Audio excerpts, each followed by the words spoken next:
menarik sekarang ini adalah dengan terjadinya kasus pelumpang ini. Bisa macam-macam versi melihatnya, dan tentunya semuanya ketika ada sesuatu terjadi di ruang publik, maka siapapun yang merasa berkepentingan dia mau nggak mau harus either membela diri bahwa saya tidak salah terhadap kekacauan ini, atau memang ingin menyampaikan sesuatu yang seharusnya bagaimana, kan begitu.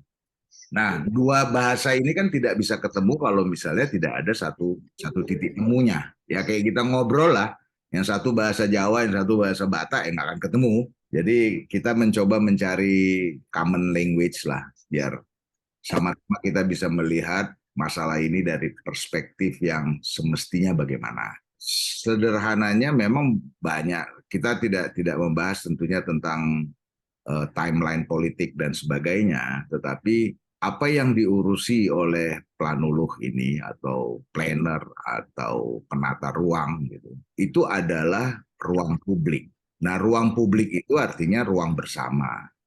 Ruang bersama tentunya ada aturan, ada ketentuan-ketentuan yang harus dihormati oleh semua dan kepentingan publik.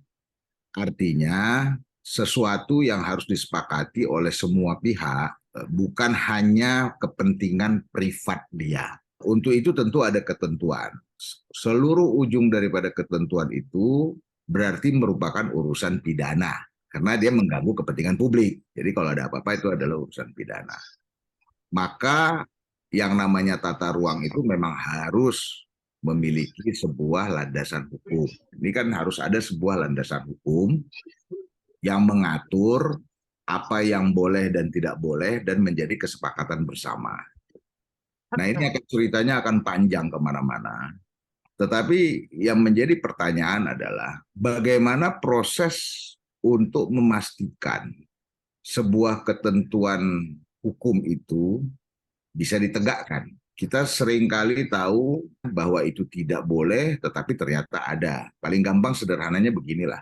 Ada kawasan yang sebetulnya memang bukan pemukiman atau dihuni oleh pemukiman liar. Itu siapa sebetulnya yang bertanggung jawab? Sehingga kok berlarut-larut sampai dia akhirnya bercocok tanam di sana jadi masalah. Setelah jadi masalah baru kita ribut. Ini tidak inline dengan beberapa langkah progresif yang sebetulnya kita lakukan selama seperempat abad inilah sejak reformasi ya. Di antaranya misalnya memberikan kompensasi-kompensasi yang lebih menghargai profesionalisme dari teman-teman yang bekerja di sana. Sebagai contoh, seperti DKI misalnya. DKI itu memberikan tunjangan kinerja kepada lurah itu sangat besar, 20 sekian juta itu, 27 juta kalau saya nggak salah itu tunjangan kinerjanya ya, sesuai dengan Pergub. Plus gaji plus ini itu gede sekali. Nilai sebesar itu apakah diikuti dengan tupoksi yang lebih sempurna? Tentunya di sana pasti ada lurahnya. Apakah itu masuk dalam bagian tanggung jawab dia apa tidak? Itu baru sampai di situ tuh, belum sampai kepada kawasan apa namanya penegakan hukumnya sendiri ya, di pengadilan dan sebagainya seperti diceritakan oleh Pak di situ orang tadi. Nah, saya kira ini yang perlu kita telisik untuk bisa apa ya, mungkin kita bisa menyampaikan sesuatu rekomendasi lah supaya penegakannya itu bisa berjalan. Konsep, pemikiran dan sebagainya itu tentu banyak. Kalau misalnya sampai ke seperti kemarin Pertamina, wakil presiden ngomong sendiri, ya kan, terus LPP ngomong sendiri. LDP ngomong sendiri gitu, Pak Denny ngomong sendiri, jadi susah gitu loh. Yang kasihan tuh orang yang nonton, ini yang bener yang mana gitu kan. Mungkin kita mulai diskusinya dari situ. Siapa mau duluan ini untuk memulai? Ini pengalaman aja. Saya mulainya jangan ikutin nanti macam-macam lah. Ini nanti terakhir ini aja pengalaman kita. Kasus-kasus, mengelola kasus-kasus. Karena yang diminta Bang Jilal ini kan tantangan, tuntutan, apa kendala Bang ya. Tapi faktanya seperti gini. Saya lihat ini di dalam kasus ini kayak bagi tiga Bang. Pertama, tata ruang ngomong apa. Karena semua pengendalian ini ujung Bang. Pertama yang mau saya sampaikan, pengendalian ini posisinya di ujung. Jadi melihat kondisi yang terjadi seperti yang dipicu oleh pelumpang ini, ujungnya itu yang membuat kita nggak bisa bergerak, Bang. Karena memang tata ruangnya sendiri menghilangkan yang namanya buffer zone. Nah, padahal 2014 RDTR yang sama ada 50 meter kali 2,5 kilometer. Nah, memang gini persoalannya, RDTR itu menghilang katanya gara-gara memang fakta existing. Makanya satu lagi saya katakan existing, Bang. Karena sudah rumah semua. Nah, ini memang jadi persoalan. Kenapa dulu jadi rumah padahal sudah ada buffer dibilang gitu kan gitu persoalannya. Jadi kalau kita mau masuk, Bang, RT RW itu justru membatasin kita tidak bergerak lagi. Nah, sekarang malah dihilangkan. Nah, makin kusut kita. Makanya sudah itu saya katakan di pengendalian banyak yang harus dilakukan, Bang. Karena kita menghadapi real world-nya seperti itu, Bang, case by case.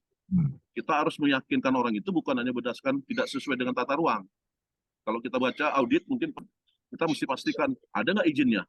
Kasus Mekarta, Bang, kita hentikan karena tidak ada izinnya. Walaupun sudah sempat dibangun, bayangin sudah dibangun, fakta existing, di situ masih banyak lahan orang yang dibangun dia, Bang. Nah, ini power-power seperti inilah. Jadi beberapa kota di perkotaan, Bang, situ Danau Embung Waduk ini kan banyak yang hilang, berkurang. Kemudian nih Pak Wisnu dulu nih, Mas Wisnu ada di sini. Persoalannya adalah existingnya perumahan sudah di atas sawah, di atas situ. Situ-situ kita itu hilang karena seksi nilai tanah. Apa yang kita lakukan karena di tata ruang sudah ada mengatur. PNS semua situ Danau Embung Waduk harus ada sempadannya 100 meter. Kita cari, Bang, karena sudah hilang, gimana 100 meter rumah semua isinya. Disitulah kita mau melihat pengendalian ini tidak cukup hanya arahan, tapi perlu memperkaya pengaturan. Nah, inilah kita katakan dan kemarin itu kita tambahin, Bang. Nah, pada waktu saat nanti revisi, tata ruang ini akan diperbaiki, Bang, rencananya oleh masukan dari pengendalian. Revisi tata ruang yang seperti tadi di Pelumpang, salah satunya di RDTR itu, tidak melihat konteksnya. Sehingga diambil saja, udahlah, karena nggak mungkin lagi kita rubah, ya kita rubah. Padahal kita perlu lihat apa alternatifnya kalau merubah seperti apa. Karena kami nggak bisa di pengendalian melihat, hanya lihat tata ruang nggak boleh. Ukurannya di mana, berapa, siapa aja. Nah itu nggak pernah ketemu. Ya kita tahu lah, dulu nyusun tata ruang kan dikejar-kejar supaya selesai dulu, Bang. Jadi memang ini momen seperti Bang Firman tadi bilang, ini momen bagus untuk merubah kita ke depan. Jadi lebih menjawab hal-hal yang lebih detail. Ada satu lagi yang mau saya sampaikan, ya ini dia. Kami kalah di Petun, Labuan Bajo. Mungkin abang-abang ini tahu semua. Ayana Hotel itu 95% itu melanggar tata ruang, Bang. Kita dituntut, kita kalah karena prosedur aja, Bang. Kita sekarang banding. Kenapa yang terjadi? Dia ambil laut, Bang. Sebagai ambil wilayah lautnya, bukan hanya sempadan, Bang. Karena saksinya justru di laut. Nah, padahal sekarang sudah mulai terjadi abrasi. Nah, ini kalau nanti kejadian tumbang lagi itu hotel, persoalan lagi kita nanti tata ruang seperti Pelumpang ini. Jadi ini kembali lagi. Nah, saya melihat itu kita harus lakukan pengendaliannya berdasar. Kami lakukan, Bang, dengan teman-teman geodesi ITB. Cek titik tertinggi itu karena kebetulan investor asing, dia nanyanya detail. Dan dengan teman-teman geodesi, cek titik tertinggi yang selama ini terjadi. Ketemu, Bang, kita tarik, itulah 95% itu, Bang. Hotel yang sebegitu besar, menabrak 95% wilayahnya itu adalah yang nggak diperbolehkan. Saya kemarin kita minta, itu sampai ratusan miliar, Bang, dendanya. Nah, nggak boleh pidana, kita kalau bandar baru kita lakukan pidana, Bang. Nah, ternyata ya, ada 11 hotel, hanya dia aja yang ngotot, akhirnya gugat kembali, Bang. Nah, jadi memang apa yang mau saya sampaikan adalah tata ruang kita ini ternyata sudah diakui sebagai dasar. Cuman tingkat informasi yang mau disampaikan harus bisa membuat mereka tidak bergerak lagi lah. Nah, apakah itu nanti kita setujuin umum dulu? Apakah nanti next itu akan kita lebih detailkan? Itu nanti akan kita rekomendasikan oleh Bang Gilang. Tapi poinnya, Bang, izin itu keluar semua. Itu persoalan kita, Bang. Padahal izin harus keluar dari tata ruang. Tata ruangnya ditabrak, tapi keluar izin. Ini ada gap nih, Bang, dengan existing. Itu izin daerah maksudnya? Izin bangunan, Bang. Iya, IMB waktu itu sampai penggunaan. Tadi saya baca dari Pak Suaryan, dari teman-teman KKP di mana itu ya. Dilakukan di Anambas. Dilakukan kebetulan lagi di Kepri saya ini Anambas itu dihentikan beberapa hotel karena tidak ada izin pemanfaatan ruang laut. Nah ini harusnya masuk. Tapi kebetulan di situ kan saya berbenturan dengan orang-orang yang besar, Bang. Nah, karena orang-orang besar dan orang-orang pintar, kita mesti menghadapi tata ruang kita tidak hanya mengatur seperti ini, pantai selebar 100 meter dari titik pasang laut tertinggi. Dan ini sudah bertahun-tahun. Ya, artinya tata ruang kita, Bang, harus bisa berubah dengan cepat dengan kondisi-kondisi tertentu. Saya nggak tahu nih, Pak Denny. Dulu saya sudah pernah nanya ke Pak Kus Biantoro. Dia bilang berbasis nilai tambah saja, Pak Budi. Nilai tambah bukan hanya ekonomi ya, Bang ya. Ekologi bisa, sosial bisa. Mana lebih besar, itu kita maju. Buktikan bahwa dia bernilai tambah ekonomi atau ekologi atau sosial atau budaya lebih banyak dibandingkan pengorbanan. Karena kita akan diadu nanti, Bang. Ini yang kedua yang mau saya sampaikan, Bang. Masa depan tidak ada kepastian sekarang. Satu lagi mau saya sampaikan seperti Abang tadi bilang, kenapa Pak LBP, kenapa Pak Maruf Amin, semua ngomong, Bang, secara spasial. Karena sebenarnya ada positifnya, Bang. Semua sudah tahu bahwa harus ada jawaban dari semua, Bang. Itu jawabannya tata ruang. Jadi kalau Bang Gilal dan kawan-kawan tahu, banjir. Kemarin saya ngomong di Kompas, Bang. Banjir, selalu yang salah kan tata ruang. Padahal yang salah adalah kepatuhan untuk tidak mengikuti tata ruang, Bang. Saya bilang sama wartawan, bukan tata ruang yang sudah ada, tapi lu tidak patuhi. Nah, inilah yang mau saya katakan, Bang, dinamika yang berkembang sekarang dari semua itu, Bang. Bahkan saya lihat di ini, Bang, di New York, itu tata ruang, terutama ketentuan, bisa berubah weekly. COVID misalnya, Bang, kemarin, ini ada bencana non-alam. Kita kekurangan hospital, kita kurang airnya dibuat di halaman. Padahal kita punya mall yang kosong semua, Bang. Bisa nggak kebijakan kita mengatakan, udah tutup saja mallnya, jadikan tempat kesehatan atau gym atau apalah namanya. Nah ini yang nggak punya kita sekarang. Tata ruang hanya terbatas membuat rencana tata ruang, Bang. Maksud saya di sini FUKA segala macam udah pada tahu lah. Saya nggak mungkin baca diskusi satu-satu lah. Terakhir yang memicu itu tata ini, Bang, sekarang. Ini semua saya lihat misalnya, Bang. New normal kita harus menuju. Bukan hanya gara-gara COVID, Bang. Teknologi informasi, artificial intelligence kita sudah bisa harus lakukan semua. Logistik harusnya terpengaruh semua. Dengan gampang orang belanja dari mana-mana dalam waktu hitungan hari udah bisa sampai ke kita. Apa masih perlu ruang? Nah ini pertanyaan-pertanyaan, Bang. Teknologi memicu. Tapi ada blessing in disguise dari kondisi ancaman itu ada. Yang tadi Abang katakan, peluang. Kita dapat data banyak, Bang, dengan teknologi ini. Kita bisa mensimulasi yang selama ini tidak bisa kita lakukan. Karena data tidak ada. Tinggal justifikasi data saja. Simulasinya banyak. Teknologinya sudah ada, Bang. Sehingga mengambil keputusan ini peruntukan X atau peruntukan Y, itu bisa kita lakukan, Bang. Istilah kami, Bang, kalau di pengendalian dulu sempat mengatakan, boleh kok banding tata ruang menyatakan peruntukan X. Tapi orang menyatakan W lebih bagus dari X. Ayo kita banding. Kita adu, Bang. Itu salah satu disrupsi yang mesti kita dorong sebenarnya. Sehingga kecerdasan buatan ini bisa menjadi kita, dibilang sebagian kerjaan kita kan nanti jadi kerjaan mesin. Yang saya mau katakan satu ini, Bang, kita lebih kepada meneruskan kondisi existing. Ternyata sudah pemukiman, ya terusin aja dia di pemukiman. Padahal dulu buffer. Bang Firman marah-marah di situ kan, saya ketawa aja. Ya begitulah kita. Kita belum berani keluar mengatakan ya nggak boleh. Ayo kita perbaikin lagi. Itu penting. Nah, yang kedua yang mau saya sampaikan ini titik bottleneck, Bang. Ini yang mau saya sampaikan sebenarnya kepada kawan-kawan semua. Buat tata ruang, pembahasannya cepat, Bang. Giliran proses legalnya yang lama. Bisa 1-2 tahun. Pengalaman saya, pada waktu kita mengendalikan, posisi dia terbit, Bang. Posisi kondisi 2 tahun yang lalu. Karena proses legal itu begitu panjang.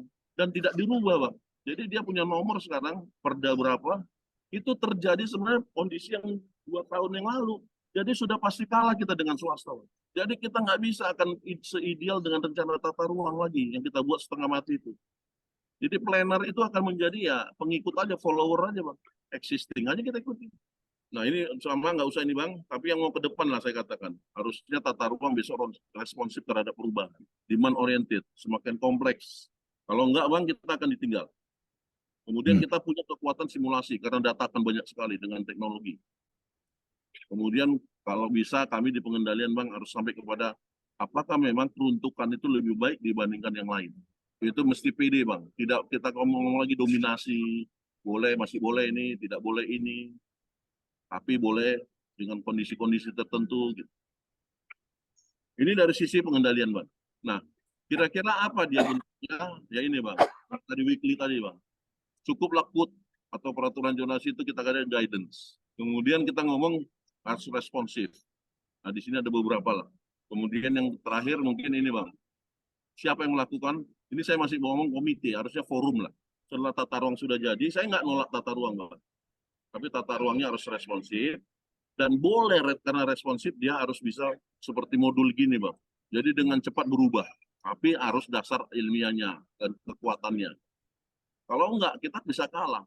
Kita kalah di petun, kita kalah di pengadilan, itu tantangan terbesar, Bang. Kemudian kita ngatur, kenapa caranya forum itu kita perkuat? Karena ada pakar di situ, Bang. Komite yang saya katakan tadi.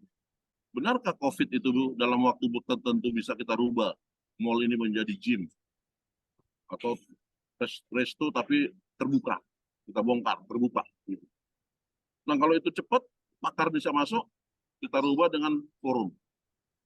Baru diterapkan, baru dipantau tapi Bang dengan komite. Makasih Bang Budi.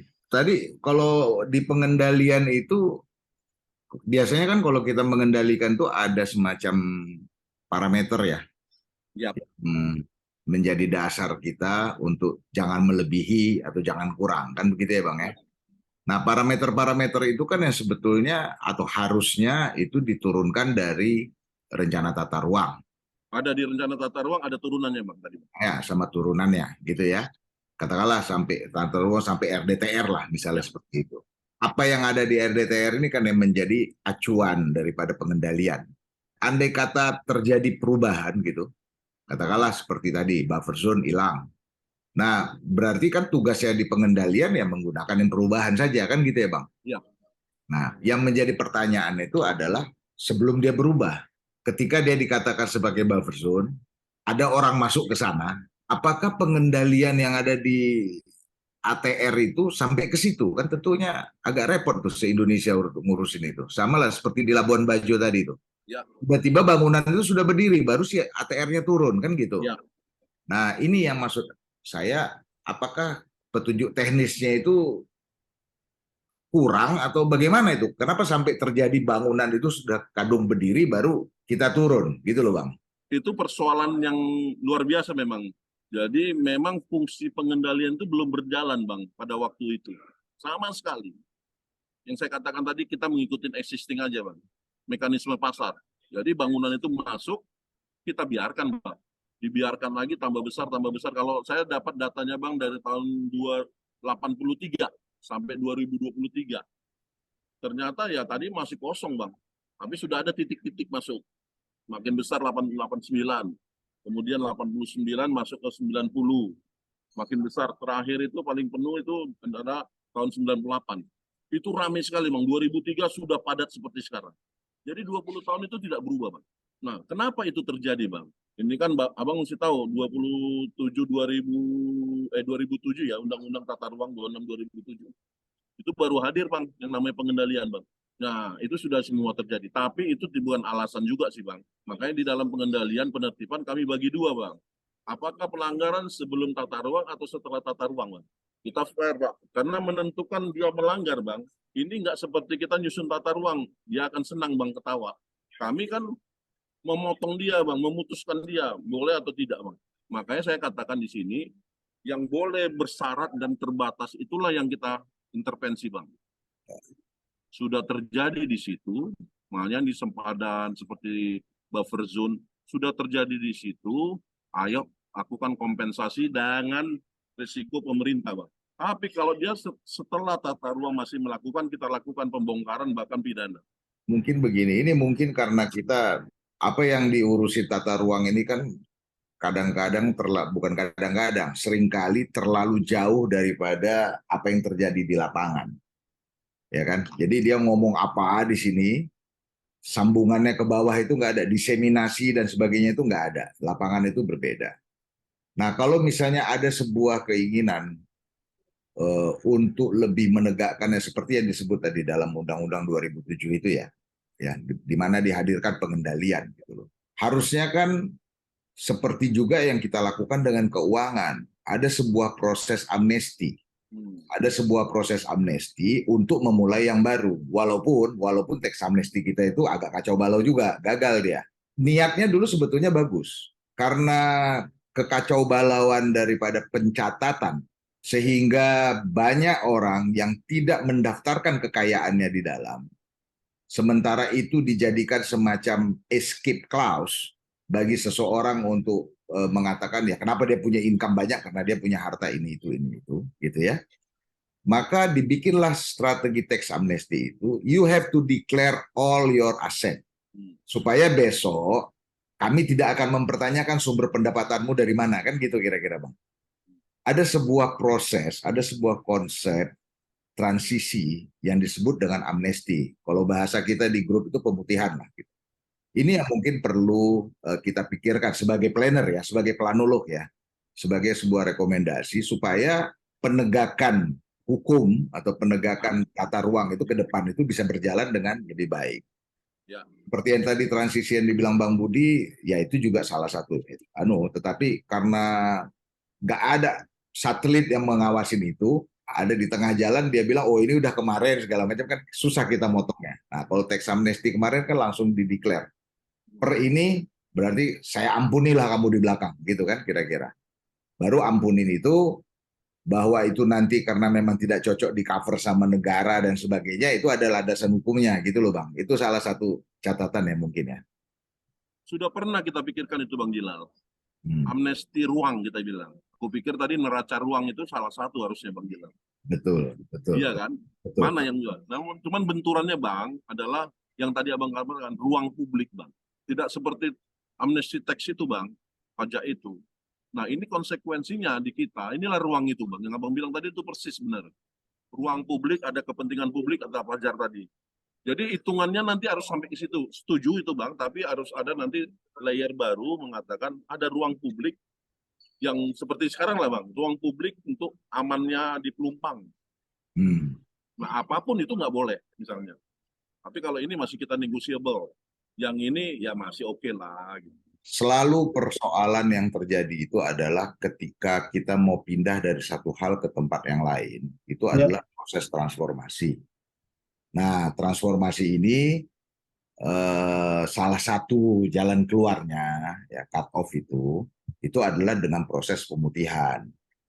Amnesti adalah salah satu bentuk pemutihan.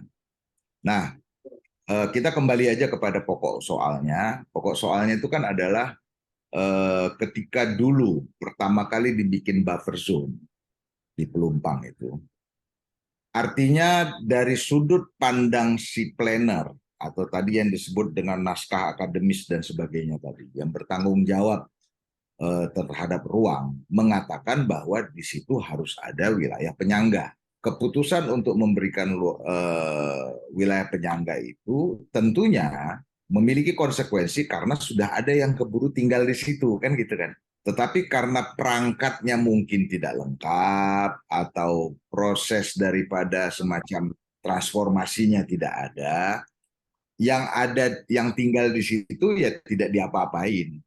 Tidak ada yang bertanggung jawab untuk melakukan langkah-langkahnya lah gitu ya. Misalnya katakanlah, oh ini harus buffer zone, ini harus dikosongkan. Berarti yang tanggung jawab siapa untuk mengosongkannya? Apakah negara? Apakah orang itu harus pindah padahal dia dulu tidak tahu waktu di situ, terlepas daripada dia punya hak atau enggak loh. Dia nggak tahu itu daerah bahaya. Nah ini kan hal-hal begini jadi kusut ketika sudah tumpang tindih gitu ya, sudah tumpang tindih. Nah itu hanya salah satu contoh saja atau salah satu amnesti, misalnya amnesti tata ruang. Tapi amnesti ini kan harus didasari oleh sesuatu yang menjamin bahwa itu tidak berulang. Nah ini kan ada yang tadinya nggak ngerti nih abu-abu. Nah untuk mindahin ke sini kasih buffer amnesti gitu kan. Si amnesti ini pindahnya ke sini. Tapi yang pasti ini harus menjamin yang tadi disebut ya kepentingan publik dan sebagainya. Itu hanya salah satu cara. Tetapi ya, banyak hal lain yang sebetulnya membuat situasi ini menjadi lebih kusut. Contoh, itu adalah prosedur peradilan sendiri.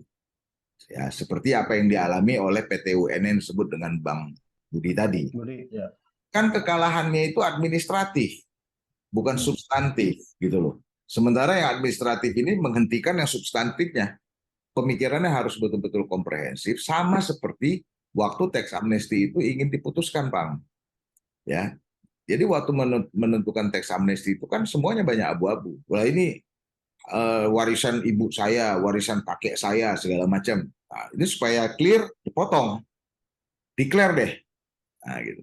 Nah, persoalannya adalah apakah semua orang tahu bahwa dia harus declare? Kalau nggak declare masuk neraka, gitulah kasarnya. Belum tentu orang semua tahu. Nah, ini loh, sesuatu yang terburu-buru dan sebagainya ini selalu berujung dengan itu. Ini persoalan yang mungkin perlu kita dibahas lebih lanjut. Mungkin Bang siapa? Mas Denny dulu atau siapa yang mau komentar dulu? Tapi sebelumnya Bang Gilal, Ya. tadi kan ada pertanyaan Bang Gilal itu di Undang-Undang kita Bang 26/2007 ataupun Undang-Undang Cipta Kerja, konsekuensi perubahan yang diakibatkan perubahan tata ruang itu ditanggung sepenuhnya oleh pemerintah. Kayaknya perlu kita elaborasi itu Bang. Jadi jangan seenak kita pula rubah-rubah tata ruang itu gitu. Betul. Ada konsekuensi di belakangnya. Yang tadinya mau komersial menjadi tidak komersial kan itu persoalan besar, Bang. Kasian investasi gitu. Itu nggak ada PP-nya maksudnya, Bang? Ada belum Bang di undang-undang? Ya, undang-undang, tapi nggak ada petunjuk pelaksananya. Belum itu Belum. ada. Oke, itu mungkin salah satu perlu kita dorong itu, Bang. Ya. Betul. Itu salah satu. Tadi itu kompensasi untuk amnesti segala macam nanti kan di situ, Bang. Betul. Ya. Oke, itu aja sih, Bang. Terima kasih. Menarik. Silakan yang lain dulu.